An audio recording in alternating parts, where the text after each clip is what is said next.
Hello everyone, welcome to Ed Matters. ఈరోజు మన హిస్టరీలో ఇంకో ఘట్టం గురించి చదువుకోబోతున్నాం, which is round table conferences. హిస్టరీలో రౌండ్ టేబుల్ కాన్ఫరెన్సెస్ యొక్క ఇంపార్టెన్స్ ఏంటంటే 1928లో వచ్చిన సైమన్ కమిషన్ ఫీడ్బ్యాక్ తీసుకొని జవహర్లాల్ నెహ్రూ గారి ఫాదర్ అయిన మోతీలాల్ నెహ్రూ గారి రిపోర్ట్, విచ్ ఈస్ నెహ్రూ రిపోర్ట్ని తీసుకొని from INC Indian National Congress నుంచి, అండ్ ఆల్సో జిన్నా సైడ్ నుంచి 14 పాయింట్స్ తీసుకొని అలాంగ్ విత్ దాట్ ఈ రౌండ్ టేబుల్ కాన్ఫరెన్సెస్లో ఏవైతే డిమాండ్స్ పెట్టారో ఇండియన్స్, సెకండ్ రౌండ్ టేబుల్ కాన్ఫరెన్స్లో మహాత్మా గాంధీ పార్టిసిపేట్ చేశారు on the behalf of Indian National Congress. So వీళ్ళందరి సమ్మరీ తీసుకొని మనకి గవర్నమెంట్ ఆఫ్ ఇండియా యాక్ట్ 1935 అనేది వస్తుంది. అది దీని యొక్క ఇంపార్టెన్స్. ఈ రౌండ్ టేబుల్ కాన్ఫరెన్సెస్ అనేవి 3 జరిగాయి. So you can see Ambedkar గారు 3 రౌండ్ టేబుల్ కాన్ఫరెన్సెస్లో అటెండ్ అవుతారు, వేరాజ్ మహాత్మా గాంధీ గారు on the behalf of Indian National Congress second round table కాన్ఫరెన్స్లో పార్టిసిపేట్ చేస్తారు. సో ఐఎన్సీ సైడ్ నుంచి మహాత్మా గాంధీ గారు పార్టిసిపేట్ చేస్తారు కాబట్టి జవహర్లాల్ నెహ్రూ గారు పార్టిసిపేట్ చేయారనమాట. ఎగ్జామ్స్కి ఈ టాపిక్ ఎంత ఇంపార్టెంటో నేను చెప్పక్కర్లేదు అనుకుంటా. మోడర్న్ ఇండియన్ హిస్టరీలో రౌండ్ టేబుల్ కాన్ఫరెన్సెస్ టాపిక్ మీద చాలా క్వశ్చన్స్ వస్తాయి, and it is very important topic. So మనకి 3 రౌండ్ టేబుల్ కాన్ఫరెన్సెస్ జరిగాయి, అండ్ ఈ 3 కూడా లండన్లోనే జరుగుతాయి, ఇండియాలో జరగవన్నమాట. సో ఈ 3 జరిగినప్పుడు దీనికి చైర్మన్ వచ్చి రామ్సీ మెక్డొనాల్డ్. సో ఇంకా స్టార్ట్ చేద్దాం. First round table conference time period 1930 to 1932. ఇది కొన్ని మంత్స్ జరుగుతుందన్నమాట. రౌండ్ టేబుల్ కాన్ఫరెన్స్ అంటే not just a single day conference, అది కొన్ని మంత్స్ డిస్కషన్స్ జరుగుతాయి. ఇది దేనికోసం తీసుకొచ్చింది? కాన్స్టిట్యూషనల్ రీఫార్మ్స్ కదా. సో ఈ కాన్స్టిట్యూషనల్ రీఫార్మ్స్ అనేవి ఒక సిట్టింగ్లో కూర్చొని డిస్కస్ చేసేది కాదు. సో నంబర్ ఆఫ్ సెషన్స్ అనేవి జరుగుతాయి, కొన్ని మంత్స్ జరిగాయి అన్నమాట. సో రౌండ్ టేబుల్ కాన్ఫరెన్సెస్ జరిగింది 1930, 1931 అండ్ 1932. ఈ 3 ఇయర్స్లో ఈ 3 రౌండ్ టేబుల్ కాన్ఫరెన్సెస్ అనేవి జరుగుతాయి. If we look at the background, the British government appointed the Simon Commission in 1927. అంటే 1927లో ఇది అపాయింట్ చేస్తుంది బ్రిటన్ గవర్నమెంట్ బ్రిటన్లో, కానీ ఇండియాకి వచ్చింది 1928. సో ఎందుకు వచ్చింది ఇది? To review constitutional reforms. మనకి 1919లోనే వాళ్ళు చెప్తారనమాట, ఇది తీసుకొచ్చినప్పుడు మాంటెగ్యూ అండ్ కెమ్స్ఫోర్డ్ రీఫార్మ్స్ తీసుకొచ్చినప్పుడు దాని ప్రోగ్రెస్ ఎలా ఉంది అని చెక్ చేయడానికి మీకు 10 years తర్వాత ఒక కమిషన్ వచ్చి ఎలా ఉందో చూస్తాం దాని ప్రోగ్రెస్ అని చెప్తారు. సో దానికోసమే ఈ సైమన్ కమిషన్ వస్తుంది. It had no Indian members రిప్రజెంటేషనే లేదు.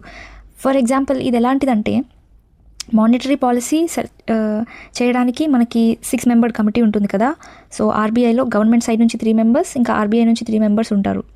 ఇది ఎలా ఉందంటే, ఈ ఎకనామిక్ రీఫార్మ్స్, ఇన్ఫ్లేషన్ గురించి మాట్లాడాలి కాబట్టి ఎకనామిక్ ఎక్స్పర్టీస్ ఉన్న వ్యక్తులు ఉండాలి. సో అలా లేకుండా అందరినీ ఇప్పుడు బయాలజీలో ఎక్స్పర్టీస్ ఉన్న వ్యక్తులు ఈ మానిటరీ పాలసీ కమిటీలో ఉండరు కదా.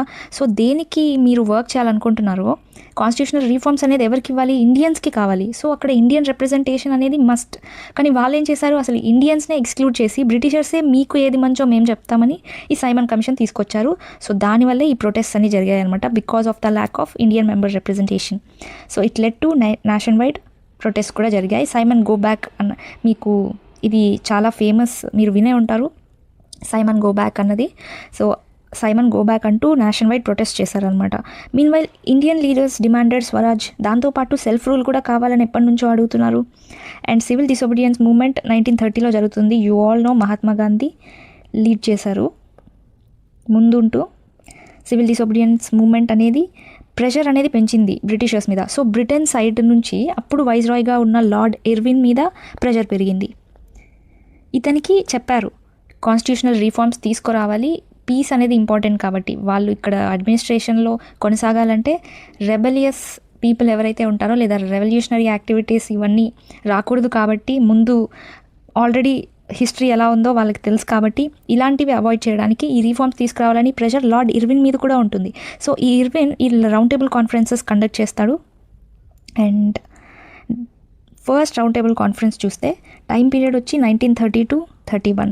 నవంబర్ 1930 నుంచి జనవరి 1931 ఈ మధ్యలో జరుగుతుందన్నమాట. So November, December and January, as I already said, కొన్ని మంత్స్ జరుగుతాయి సెషన్స్ అనేవి. లొకేషన్ ఎక్కడ? లండన్లో, సెయింట్ జేమ్స్ ప్యాలెస్లో to be precise. So chairman Ramsay MacDonald. ఈ 3 రౌండ్ టేబుల్ కాన్ఫరెన్సెస్కి చైర్మన్ రామ్సీ మెక్డొనాల్డే, and he is the person.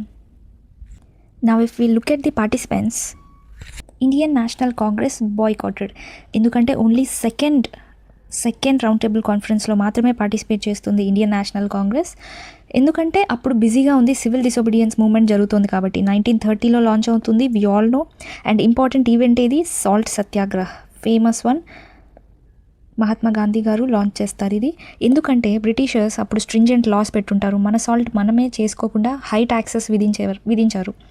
So దీనికి అగేన్స్ట్గా ఇది చేశారు, ప్రొటెస్ట్ చేశారు, peaceful protest, boycott of foreign goods, ఇవన్నీ ఈ సివిల్ డిసోబీడియన్స్ మూమెంట్లోనే జరిగాయి. సో నెక్స్ట్ ఏం జరిగింది, ఇర్విన్ ప్యాక్ట్ అనేది అందుకే చేసుకుంటారు, ఇండియన్ నేషనల్ కాంగ్రెస్ పార్టిసిపేట్ చేసేటట్టు. సో ఈ ఫస్ట్ రౌండ్ టేబుల్ కాన్ఫరెన్స్లో అయితే ఇండియన్ నేషనల్ కాంగ్రెస్ పార్టిసిపేట్ చేయలేదు. దెన్ లిబరల్స్ నుంచి ఎవరు పార్టిసిపేట్ చేశారంటే తేజ్ బహదూర్ సప్రు గారు అండ్ ఎంఆర్ జయకర్. డిప్రెస్డ్ క్లాసెస్ని రిప్రజెంట్ చేసింది బిఆర్ అంబేద్కర్ గారు. ముస్లిం లీగ్ రిప్రజెంటేటివ్స్ కూడా పార్టిసిపేట్ చేశారు. అండ్ సిక్స్ నుంచి, ఆంగ్లో ఇండియన్స్ నుంచి, యూరోపియన్ రిప్రజెంటేటివ్స్ కూడా పార్టిసిపేట్ చేశారు ఫస్ట్ రౌండ్ టేబుల్ కాన్ఫరెన్స్లో, along with Indian princes. Now if will look at the agenda, దీని యొక్క అజెండా ఏంటంటే అవుట్కమ్, అంటే ఏం ఎక్స్పెక్ట్ చేస్తున్నారు after this round table conference అంటే అఫ్కోర్స్ కాన్స్టిట్యూషనల్ రీఫార్మ్స్ కోసమే. ఆ కాన్స్టిట్యూషనల్ రీఫార్మ్ ఎలాంటిదంటే ఒక ఫెడరల్ స్ట్రక్చర్ కోసం. అందుకే దీని అవుట్కమ్మే కదా ఇది కూడా కన్సిడర్ చేసి మనకి గవర్నమెంట్ ఆఫ్ ఇండియా యాక్ట్ 1935 వస్తుంది. ఇందులో మనకి ఫెడరల్ అసెంబ్లీ అనేది సెటప్ అవుతుంది. సో బిఫోర్ దాట్ మనకి బైకామరల్ లెజిస్లేచర్ అనేది సెంటర్లో ఇంట్రడ్యూస్ అయి ఉంటుంది. సో ఆ బైకామరల్ లెజిస్లేచర్లో central legislative assembly and council of states ఉంటుంది. సో ఈ సెంట్రల్ లెజిస్లేటివ్ అసెంబ్లీని ఫెడరల్ అసెంబ్లీగా సెటప్ చేస్తారనమాట ఈ కన్సిడరేషన్స్ తీసుకొని. సో ఫెడరల్ స్ట్రక్చర్ అజెండాగా పెట్టుకున్నాం. Then combined British provinces plus princely states, ఇది కూడా. బట్ ప్రిన్స్లీ స్టేట్స్ ఒప్పుకోరనమాట, దానివల్ల అది క్రియేట్ అవ్వదు. What are the other demands, provincial autonomy, అంటే ప్రొవిన్సెస్లో ఇన్ఫ్లుయెన్స్ లేకుండా, సెంటర్ ఇన్ఫ్లుయెన్సే కంప్లీట్గా లేకుండా దీని కింద గవర్నర్ ఉంటారు కదా, సో వీళ్ళకి ఎక్కువ పవర్ ఇచ్చేటట్టు, government and his executive council and along with the other Indian ministers, వాళ్ళకి ఎక్కువ పవర్ ఇచ్చేటట్టు ప్రొవిన్షియల్ అటానమీ అనేది అటైన్ చేయడం was one of the agenda. And reduced central control, of course provincial autonomy కావాలంటే central control అనేది తక్కువ ఉండాలి. And minority safe guards, ఎందుకంటే ఇక్కడ రిప్రజెంట్ చేసిన వాళ్ళు డిప్రెస్డ్ క్లాసెస్ నుంచి రిప్రజెంట్ చేస్తున్నారు, మైనారిటీ సైడ్ నుంచి రిప్రజెంట్ చేస్తున్నారు. సో బెనిఫిట్స్ అనేవి అన్ని క్లాసెస్ వాళ్ళకి జరగాలి కాబట్టి అన్ని వాళ్ళ డిమాండ్స్ అన్ని ముందు పెట్టారు. Then to protect the rights of Muslims, Dalits and Sikhs. And what was the outcome, అగ్రిమెంట్కి రీచ్ అవ్వలేకపోయారు. That's why these round table conference prove to be failed or weak అని చెప్పుకోవచ్చు అనమాట. దెన్ కాంగ్రెస్ యాబ్సెన్స్ కూడా ఉన్నింది, సో నో లెజిటిమసీ. ఎందుకంటే మన major population of ఇండియాని రిప్రజెంట్ చేసేది ఇండియన్ నేషనల్ కాంగ్రెస్. సో ఇంత పవర్ఫుల్ అయిన పార్టీ అటెండ్ అవ్వలేదు రౌండ్ టేబుల్ కాన్ఫరెన్స్కి. సో సిన్స్ కాంగ్రెస్ యాబ్సెన్స్ ఉండడం వల్ల ఒక లెజిటిమసీ లేకుండా పోయిందనమాట. Then agreement on federal principle, ఇది మాత్రం అగ్రీ చేశారు. If we talk about the importance of the first round table conference, first formal discussion జరిగింది ఇండియన్ కాన్స్టిట్యూషన్ గురించి. Then minority issue emerged strongly, ఎందుకంటే వాళ్ళు రిప్రజెంట్ చేస్తూ వాళ్ళ డిమాండ్స్ ముందు పెట్టారు కాబట్టి మైనారిటీ ఇష్యూ అనేది స్ట్రాంగ్గా వెళ్ళింది. Then it set stage for next conference. So next కాన్ఫరెన్స్కి ఇదొక స్టేజ్లా వర్క్ చేసింది. Then if we talk about the second round table conference, Gandhiji garu attend ayyaru. You can see here the only round table conference attended by Gandhi on the behalf of INC. So ఇది ఎప్పుడు జరుగుతుంది, civil disobedience movement 1930లో జరిగినప్పుడు lord Irwin మీద pressure ఉంటుంది Indian national కాంగ్రెస్ని కూడా ఈ round table కాన్ఫరెన్స్లో పార్టిసిపేట్ చేసేటట్టు చేయమని, రిజాల్వ్ చేయడానికి, ఈ కాన్ఫ్లిక్ట్స్ అనేవి రిజాల్వ్ చేయడానికి. సో లార్డ్ ఇర్విన్ ఏం చేస్తాడు, మీరు ఈ మూమెంట్ని ఆపేసి రౌండ్ టేబుల్ కాన్ఫరెన్స్కి రండి, దానికి బదులుగా నేను పొలిటికల్ లీడర్స్ని రిలీజ్ చేస్తాను అని. సో ఈ ప్యాక్ట్ చేసుకున్న తర్వాత పొలిటికల్ లీడర్స్ని మూమెంట్ అనేది సస్పెండ్ చేసి పొలిటికల్ లీడర్స్ ఎవరైతే ఉన్నారో వాళ్ళని రిలీజ్ చేసేస్తాడు. దాని తర్వాత ఇర్విన్ ప్యాక్ట్ చేసుకొని గాంధీజీ గారు అటెండ్ అవుతారు రౌండ్ టేబుల్ కాన్ఫరెన్స్కి. So Congress agreed to participate, civil disobedience movement temporary suspended, ఎందుకంటే ఇది ఫెయిల్ అవుతుంది ఈ సెకండ్ రౌండ్ టేబుల్ కాన్ఫరెన్స్ అనేది. అప్పుడు గాంధీజీ గారు ముందు అగ్రిమెంట్ చేసుకున్నా కంటిన్యూ చేస్తారనమాట సివిల్ డిసోబీడియన్స్ మూవ్మెంట్ అనేది. Now if we look into the participants, Mahatma Gandhi only Congress representative. Actually Mahatma Gandhi నేను ఇండియా సైడ్ నుంచి రిప్రజెంట్ చేస్తున్నాను అంటారు, బట్ దెర్ వర్ డిసగ్రిమెంట్స్. ఎందుకంటే డిప్రెస్ క్లాసెస్ నుంచి, ముస్లిం లీగ్, మైనారిటీ, ఈ కమ్యూనిటీస్ ఏంటంటే ఎవరి సైడ్ నుంచి వాళ్ళు రిప్రజెంట్ చేయడానికి ఆల్రెడీ వచ్చారు. సో అది కాన్ఫ్లిక్ట్ ఉందన్నమాట. సో మహమ్మద్ అలీ జిన్నా పార్టిసిపేట్ చేస్తారు, who was from Muslim league. Depress classes నుంచి అంబేద్కర్ గారు అండ్ ప్రిన్సెస్, సిక్, యూరోపియన్స్ వీళ్ళు కూడా పార్టిసిపేట్ చేస్తారు. What were the major issues? Minority representation, separate electorates, federal structure, responsible government. These are very important issues. వీటి మీద మాట్లాడారు second round table కాన్ఫరెన్స్లో. And ఇందులోనే అంబేద్కర్ గారికి అండ్ మహాత్మా గాంధీ గారికి కాన్ఫ్లిక్ట్ అవుతుంది. ఎందుకంటే గాంధీజీ గారు అపోజ్ చేస్తారు separate electorate for Dalits. Separate electorate అడుగుతారు అంబేద్కర్ గారు ప్రతిసారి వీలున్నప్పుడల్లా. ఇప్పుడు రిజర్వేషన్స్ వచ్చాయంటే కారణం అంబేద్కర్ కదా. దీనికి ఎంత కృషి చేశారంటే ప్రతి రౌండ్ టేబుల్ కాన్ఫరెన్స్లో అతను ముందు పెట్టే రిక్వెస్ట్ అదే అనమాట.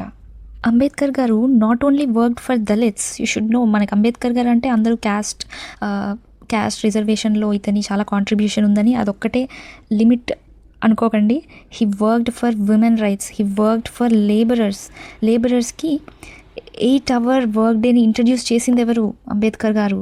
అండ్ లీవ్ బెనిఫిట్స్ గురించి, జాబ్ సెక్యూరిటీ గురించి సపోర్ట్ చేసింది ఇతనే. ఇతను ఇంకా ఏం సపోర్ట్ చేశారంటే మినిమం వేజ్, ఒక గ్యారంటీడ్ వేజ్ అనమాట, మినిమం వేజ్ కోసం సపోర్ట్ చేసింది అంబేద్కర్ గారే. అండ్ ఉమెన్ ఒకప్పట్లో 12 hours కూడా వర్క్ చేయించుకునేవాళ్ళు ఫ్యాక్టరీస్లో. సో ఆ కండిషన్స్ని మార్చడానికి ఒక 8 hour వర్క్ డేని ఇంట్రడ్యూస్ చేశారనమాట. అండ్ ఉమెన్ కోసం జెండర్ ఈక్వాలిటీ గురించి మాట్లాడారు. హిందూ కోడ్ బిల్ని డ్రాఫ్ట్ చేశారు. హిందూ కోడ్ బిల్ ఇందులో ప్రాపర్టీ గురించి, ఇన్హెరిటెన్స్ గురించి, డివోర్స్ గురించి, వాటన్నిటి గురించి ఉంటుంది. అండ్ ఆల్సో ఉమెన్ పార్టిసిపేషన్ ఉండాలి అని చెప్పారు. He also advocated for maternity benefits of women. ఈరోజు మనం ఇన్ని బెనిఫిట్స్ వచ్చాయంటే not just for women, labourers కానీ. దానికి రీజన్ అంబేద్కర్ గారు. He did not just do it for depressed classes. And depressed classes కోసం సెపరేట్ ఎలక్టరేట్ అడిగారు. ఇప్పుడు ఇక్కడ ఇష్యూ ఇదే అనమాట, డిప్రెస్ క్లాసెస్ కోసం. ఎందుకంటే సప్రెస్ చేయబడ్డారు కాబట్టి అంబేద్కర్ గారికి అది తెలుసు. ఎలా అయితే డిప్రెస్ క్లాసెస్ వీటి అప్పర్ క్లాస్ నుంచి ఫేస్ చేసిన సప్రెషన్ని చూసారో, విమెన్కి కూడా అదే కండిషన్ ఉంది అని తెలుసు. కాబట్టి he became feminist and raised his voice against those things. So ఇప్పుడు గాంధీజీ అండ్ అంబేద్కర్ గారికి కాన్ఫ్లిక్ట్ ఏంటంటే, ఇంతకుముందు ముస్లిమ్స్కి కూడా సపరేట్ ఎలక్టరేట్ ఇచ్చారు కదా. ఎప్పుడు 1909లో పార్లమెంటో రిఫార్మ్స్లో ముస్లిమ్స్కి సెపరేట్ ఎలక్టరేట్ ఇచ్చారు. సో అది ఒక డివిజన్ లాగా భావించి గాంధీజీ గారు ఏమంటారంటే, దళిత్స్కి అంటే డిప్రెస్డ్ క్లాసెస్కి సెపరేట్ ఎలక్టరేట్ అనేది ఇవ్వకూడదని మహాత్మా గాంధీ భావన. ఎందుకంటే అది ఇంకా సపరేట్ చేస్తుంది హిందూ కమ్యూనిటీని అని. హిందూ కమ్యూనిటీ యూనిటీగా ఉండాలి. సో హిందూ కమ్యూనిటీ అంటే ఇండియన్స్ యూనిటీ అనేది ఒకరే రిప్రజెంట్ చేయాలి. దళిత్స్, డిప్రెస్ క్లాసెస్ అని ఇలా డివిజన్స్ పెంచుకోకూడదు అని మహాత్మా గాంధీ అంటారు. దీనివల్లే వీళ్ళిద్దరికీ కాన్ఫ్లిక్ట్ వస్తుందన్నమాట. బట్ అంబేద్కర్ గారి వాదన ఏంటి? వాళ్ళకి అప్లిఫ్ట్మెంట్ అనేది జరగాలి. మార్జినలైజ్ సెక్షన్స్ అప్లిఫ్ట్మెంట్ జరగాలంటే ఇప్పుడు ఎథిక్స్ అండ్ మోరల్స్ ఉంటే ఈ సిచ్యువేషనే వచ్చేది కాదు కదా. ఇప్పుడు గాంధీజీ గారు చెప్తున్నారు, వాళ్ళు హరిజన్స్ అంటే దేవుడి జనాలు, Harijans, they are not Dalits అని గాంధీజీ గారు అంటున్నారు. ఇలా ఒక 10 మంది చెప్తే సరిపోతుందా? వీళ్ళు ఫేస్ చేసిన సప్రెషన్ ఆగిపోతుందా? ఎవరైతే అప్పర్ క్లాస్ ఉన్నారో, ఎవరైతే ఎక్స్ప్లాయిటేషన్ చేస్తున్నారో వాళ్ళ మనసుల్లో కలగాలి. సో అది is it possible? Is it even possible even without the help of administrational changes? That we never know. ఒకవేళ చేంజ్ వచ్చేదే అయితే ముందే వచ్చేది కదా. అండ్ దానికోసం ఇతను మహత్ సత్యాగ్రహ చేశారు వాటర్ రైట్స్ కోసం. మహత్ సత్యాగ్రహ అండ్ బహిష్కృత్ హితకర్ణి సభ ఈ అసోసియేషన్ని ఫౌండ్ చేసింది అంబేద్కర్ గారే. సో వాళ్ళ బేసిక్ రైట్స్ కోసం ఇంకా ఫైట్ చేస్తున్నారనమాట. సో అలాంటి మార్జినలైజ్ సెక్షన్లో ఉండేటప్పుడు అప్లిఫ్ట్మెంట్ రావాలంటే సపరేట్ ఎలక్టరేట్ ఈజ్ ఇన్ఈవిటబుల్ అని నమ్మేది అంబేద్కర్. సో అందుకే వీళ్ళిద్దరి మధ్యన ఈ కాన్ఫ్లిక్ట్ అనమాట. So if we look at the outcome, it fail due to communal divisions వచ్చాయి కాబట్టి ఇది ఫెయిల్యూర్ అయింది. And if we look at the importance, it highlighted communal divisions. ఎక్కువ కాన్సన్ట్రేట్ చేసింది సెకండ్ రౌండ్ టేబుల్ కాన్ఫరెన్స్ అంటే ఇదే famous. So it also led to the communal award 1932 and showed the limits of negotiation. Chairman Ramsay MacDonald కాబట్టి ఈ communal award ఇచ్చింది అతనే 1932లో. Award అంటే ఒక డెసిషన్ అనమాట. It is not an agreement. Okay, అందుకే దీన్ని అవార్డ్ అన్నారు. So that's how second roundtable conference ended. And let's look at the third roundtable conference. This is the last one. 1932లో జరుగుతుంది. ఇది కూడా నవంబర్ టు డిసెంబర్ మధ్య జరుగుతుంది. అంటే ఒక 1 month or 1.5 months అనుకోండి. కాంగ్రెస్ దీన్ని కూడా బాయ్కాట్ చేస్తుంది. ఎందుకంటే ముందు రౌండ్ టేబుల్ కాన్ఫరెన్స్తో సాటిస్ఫైడ్గా లేరనమాట. పార్టిసిపెంట్స్ చూస్తే only British officials and loyalist and princess, అంటే బ్రిటిషర్స్కి లాయల్గా కొంతమంది ఉంటారు కదా, కొంతమంది జమీందార్స్ కానీ వాళ్ళకి అడ్మినిస్ట్రేషన్లో హెల్ప్ చేసిన వాళ్ళు అటెండ్ అయ్యారు. So no major national leaders, అంత నోటబుల్ నేషనల్ లీడర్స్ ఎవరు పార్టిసిపేట్ చేయలేదు థర్డ్ రౌండ్ టేబుల్ కాన్ఫరెన్స్లో. అండ్ అజెండా వచ్చి ఫైనలైజ్ కాన్స్టిట్యూషనల్ ఫ్రేమ్వర్క్. ఇదే లాస్ట్ రౌండ్ టేబుల్ కాన్ఫరెన్స్ కాబట్టి ఫైనలైజ్ చేద్దామనుకున్నది వాళ్ళ agenda. So what was the outcome? It led to the government of India act 1935. దీనికోసం insights లా పనిచేశాయి round table conferences. And not just that, Simon commission కూడా, Jinnah's 14 points and also Nehru report, ఇవన్నీ కలిపి ఈ గవర్నమెంట్ ఆఫ్ ఇండియా యాక్ట్ 1935 అనేది frame అవుతుంది. Importance చూస్తే బేసిస్ ఆఫ్ మోడర్న్ గవర్నెన్స్, మనకి ఇందులో నుంచి ఫెడరల్ అసెంబ్లీ అనేది క్రియేట్ అయింది కదా, అది దీని ఇన్సైటే. And also it introduced provincial autonomy, federal structure, as I said, but it failed. Why it failed? Lack of unity among Indians. Separate electorates కోసం అడుగుతున్నారు, ఒక సైడ్ ఉంటే వద్దు అని ఇంకొక సైడ్ ఉండడం వల్ల, and communal differences were there. British divide and rule policy, Congress absence in first and third round table conference which made it ineffective. Master points, మీకు ఎగ్జామ్ పాయింట్స్లో మీకేం గుర్తుండాలి? రౌండ్ టేబుల్ కాన్ఫరెన్సెస్ ఎన్ని జరిగాయి? 3 జరిగాయి. ఆ 3 ఏంటి? 1930, 1931 అండ్ 1932. ఈ 3 రౌండ్ టేబుల్ కాన్ఫరెన్సెస్ జరిగింది లండన్లో. And it was chaired by Ramsay మెక్డొనాల్డే ఈ 3 రౌండ్ టేబుల్ కాన్ఫరెన్సెస్కి చైర్మన్గా ఉన్నారు. అండ్ గాంధీజీ అటెండ్ అయింది ఓన్లీ ఒక రౌండ్ టేబుల్ కాన్ఫరెన్సే, అది 1931లో జరిగిన second round table conference. This thing is to be remembered, ఎందుకంటే ఐఎన్సీ సైడ్ నుంచి ఇతను ఇంపార్టెంట్ పర్సనాలిటీ కాబట్టి. So what was the result? Government of India act 1935. And what was the key issue that was faced during these round table conferences అంటే minority representation. This is for your understanding round table conferences revision table అనమాట. So ఇది first, ఇది second, ఇది third. Period చూస్తే 1930 to 31 first, November to January జరుగుతుంది కదా. Then 31స్ట్లో ఇది, 32ndలో ఇది. As I said 1 to 1.5 months జరిగింది లాస్ట్ది. అండ్ చైర్మన్ చూస్తే మూడిటికి రామ్జీ మెక్డొనాల్డే, రిమెంబర్. బట్ వైస్రాయ్ చూస్తే 1930, ఇర్విన్ ప్యాక్ జరిగింది కాబట్టి అలా గుర్తుపెట్టుకోండి. ఇర్విన్ ప్యాక్ 1931లో జరుగుతుంది. సో అప్పుడు వైస్రాయ్ లార్డ్ ఇర్విన్. సెకండ్ దాంట్లో లార్డ్ విల్లింగ్డన్. థర్డ్ దాంట్లో కూడా లార్డ్ విల్లింగ్డనే వైస్రాయ్గా ఉంటారు ఇండియాలో. వెరాజ్ secretary, actually this is not so important, but మీకు గుర్తుపెట్టుకోవాలంటే గుర్తుపెట్టుకోండి. సెక్రటరీ ఆఫ్ ద స్టేట్ ఎలాగో ఇండియాలో ఉండరు కాబట్టి, బ్రిటన్ పార్లమెంట్లో అక్కడే ఉంటారు కాబట్టి అంత అడగకపోవచ్చు. Wedgwood Benn and Samuel Hoare, ఇక్కడ కూడా శామ్యుయల్ హోర్. కీ పార్టిసిపెంట్స్ ఎవరు? Princes and Ambedkar, Gandhi, Ambedkar and few delegates in the last round table conference. Congress ఏది అటెండ్ అయింది? Only second round table conference, and first and థర్డ్లో అటెండ్ అవ్వలేదు. You look at the key points. Congress boycotted first one, constitutional reforms discuss చేశారు first దాంట్లో. Second దాంట్లో Gandhiji versus Ambedkar, minority issue clash అయింది. Then third దాంట్లో అంత పెద్ద అవుట్కమ్ ఏం లేదు, ఎందుకంటే ఇంపార్టెంట్ నేషనల్ లీడర్స్ ఎవరు పార్టిసిపేట్ చేయలేదు. ఇది కూడా మీ రెఫరెన్స్కే. You can take the screen shot if you want. You can use this mnemonic, you can use this to remember if you want to, లేదా మీ నిమోనిక్ కూడా మీరు పర్సనల్గా సెట్ చేసుకోవచ్చు. అండ్ ఇక్కడ అన్ని ఇంపార్టెంట్ డీటెయిల్స్ ఉన్నాయి. And that's the end of the presentation and end of the class. Modern హిస్టరీలో మనకి chronology important, time line important. So వరుసగా చూస్తే 1909 కాన్స్టిట్యూషనల్ రిఫార్మ్ తర్వాత డైరెక్ట్గా మనకి 1917లో మాంటెగ్యూ డిక్లరేషన్ ఇస్తాడు దాట్ మీకు సెల్ఫ్ రూల్ అనేది మేము ఇస్తాము అని చెప్తారు రిఫార్మ్స్ త్రూ.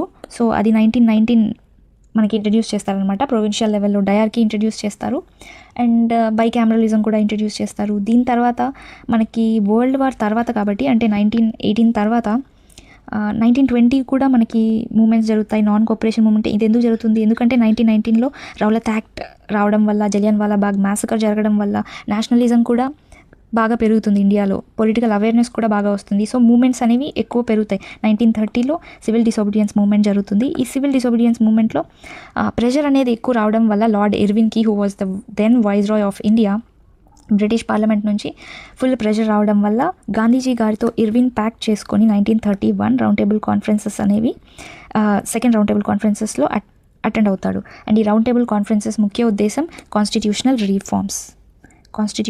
రీఫార్మ్స్ అజెండాగా పెట్టుకొని ఇవి తీసుకొస్తారు. అండ్ దీన్ని సైమన్ కమిషన్ ఇచ్చిన రిపోర్ట్ని, జిన్నా 14 పాయింట్స్ని తీసుకొని, అండ్ ఐఎన్సీ నుంచి వచ్చిన మోతీలాల్ నెహ్రూ రిపోర్ట్ని తీసుకొని మనకి government of India act 1935 frame అవుతుందన్నమాట. అండ్ ఈ గవర్నమెంట్ ఆఫ్ ఇండియా యాక్ట్ 1935 కోసమే ఈ రౌండ్ టేబుల్ కాన్ఫరెన్సెస్ సెటప్ చేశారు. గుర్తుపెట్టుకోవాల్సిన పాయింట్స్: చైర్మన్ ఎవరు? రామ్జీ మెక్డొనాల్డ్ మూడిటికి.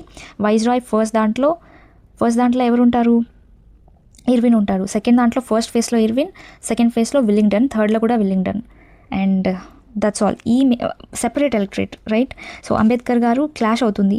సో 1932లో ఇక్కడ ఇంకొక డీటెయిల్ గుర్తుపెట్టుకోండి. సో 1932లో క్లాష్ అవుతుంది కదా అంబేద్కర్ గారికి అండ్ గాంధీజీ గారికి 1931లో సెకండ్ రౌండ్ టేబుల్ కాన్ఫరెన్స్లో. సో ఈ క్లాష్లో పూనా ప్యాక్ట్ కూడా జరుగుతుంది. పూనా ప్యాక్ట్ 1932లో జరుగుతుంది ఇది. గాంధీజీ గారు ఎర్వదా జైల్లో ఉంటారు, ఎందుకంటే డిసొబీడియన్స్ మూమెంట్ వల్ల అనమాట. సో ఈ ఎర్వదా జైల్లో ఉండేటప్పుడు అట్ లాస్ట్ అగ్రీ అవుతారనమాట సెపరేట్ ఎలక్టరేట్ ఇవ్వకూడదనే. అంటే హీ వాస్ కన్విన్స్డ్ అంబేద్కర్ గారు. దీన్ని అండర్స్టాండింగ్ కోసం ఈ పూనా ప్యాక్ట్ అనేది సైన్ చేసుకుంటారు. సో గాంధీజీ గారు ఎర్వదా జైల్లో ఉంటారు కాబట్టి on behalf of Gandhiji sign చేసింది మదన్ మోహన్ మాల్వీయ గారు. సో అదనమాట, అంతే. That's the end of the class. ఇంకొకసారి మీరు ఇప్పుడు PYQs ప్రాక్టీస్ చేస్తే you are good to go అనమాట. ఈ టాపిక్ నుంచి మీకు ఇంకేం డౌట్స్ లేవని అనుకుంటా. బట్ ఇంకేమన్నా మీకు డౌట్స్ ఉంటే కామెంట్ చేయండి. And that's all for today. Thank you.